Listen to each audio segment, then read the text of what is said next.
Welcome to the deep dive. We sort through the noise to get you informed fast. Today, we're tackling something that causes a lot of new parents stress: essential oils and babies. It's a big topic. Huge. You know, the world of essential oils, it feels a bit like the Wild West sometimes. So much conflicting advice. Absolutely. And the stakes are just so high when you're talking about a baby. Exactly. Their skin is so delicate, their lungs are still developing. They're just much more sensitive than we are. Much more. And that fear, choosing the wrong oil, using it the wrong way, worried about skin reactions or breathing problems. Right. It often makes parents just avoid them altogether, even if they'd prefer a natural approach. Understandably so. And that's really what we want to cut through today. Yeah. Our mission here is to give you a clear, really safety-focused way forward. Okay. Because the key isn't necessarily never using them, but focusing on a tiny list of gentle oils and using them indirectly. It's about knowing why these steps matter. Why they matter for those tiny developing systems, right? Precisely. Their little livers, their nervous systems, they just don't process these compounds like an adult body does. That's the core issue. Okay, that makes sense. So you mentioned a safety-first path. For parents listening, the big question is, what can I actually use safely? Let's jump into that checklist. Good place to start. But the first thing is, the list of oils considered safe is incredibly short. And there are big ifs. Okay. Like what? Like only for babies over 3 months old. That's the first rule. And they have to be super diluted. How diluted are we talking? Really diluted. Think just 1, maybe 2 drops in a whole ounce of a gentle carrier oil. Like fractionated coconut oil or jojoba, something really mild. 1 or 2 drops per ounce, okay? And which oils make that very short list? Under those really strict conditions, generally it's lavender, Roman chamomile, and dill. That's pretty much it. Wow, that is a short list. Lavender, chamomile, dill. Over 3 months, heavily diluted. So that immediately makes me think about the other oils, the ones people often use, maybe for themselves. Peppermint, eucalyptus, tea tree. I guess those are out. Oh, absolutely out. This is where it gets really critical. Many natural oils are just too strong or even unsafe for babies. Okay, tell us which ones are definite no-goes. Right. So eucalyptus and peppermint are major ones to avoid. They contain compounds, 1,4,8-cineol in eucalyptus, menthol in peppermint. Yeah. These can actually slow down breathing in young infants. It's a serious respiratory risk. So definitely not for babies or small children. Wow. Okay. Not just irritating, but actually dangerous. Potentially, yes. Then you've got tea tree oil, popular, but it often causes skin sensitization in babies. Their skin is just too delicate. Plus, it's toxic if they accidentally swallow it. Okay, tea tree is out. What else? Rosemary and wintergreen. Also absolute no-goes. Yeah. Again, just too potent for their developing systems, especially their liver and nervous system, to handle safely. So it really comes down to how their little bodies process these things. It's not just about smell. Not at all. It's pure physiology. Okay, so we know which oils to consider strictly and which to avoid completely. Now, how should you actually use them, even the safer ones? How do you apply them around a baby? Right, because the how is just as important.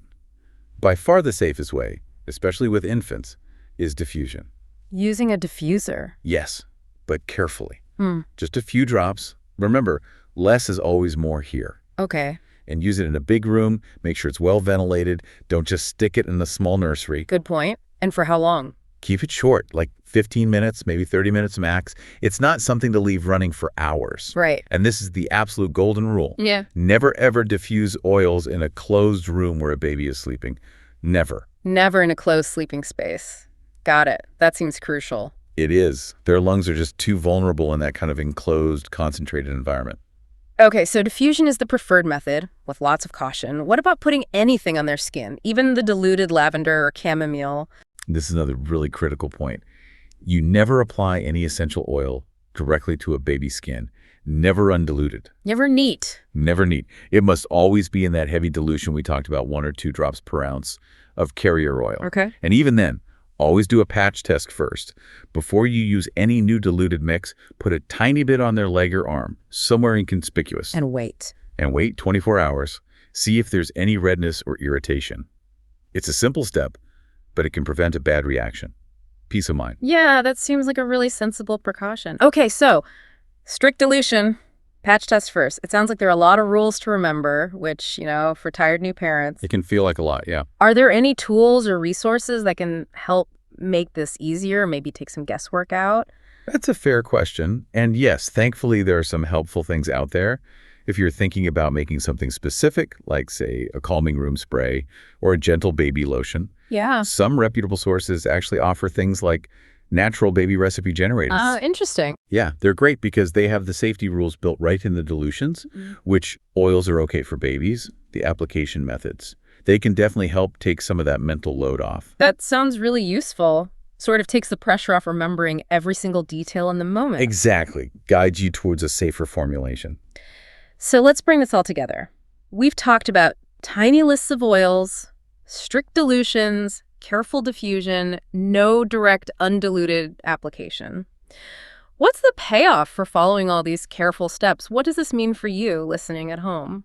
Well, the reward really is peace of mind. That's huge for any parent. By sticking to these guidelines, these strict safety rules, you can actually feel confident using gentle, natural scents to create a nice calming atmosphere for your baby. Without the worry. Exactly. You gain that confidence that you're not accidentally exposing your little one to unnecessary risks. And ultimately, it just empowers you. Right. It empowers you to use these natural options wisely, maybe enhance your baby's comfort a little bit, but without compromising their safety. And safety, as we've said, has got to be number one. Always, absolutely. So this deep dive has really charted a course, hasn't it? A clear, safety-first approach to essential oils and babies. It's about being informed, careful application, and really understanding why safety is paramount. It really is. And, thinking about how careful, how stringent we need to be when introducing something like essential oils to babies. Yeah. It does raise a bigger question, doesn't it? How so? Well, how does this very careful approach we must take for our most vulnerable little ones, how does that reflect on the broader responsibility we all have?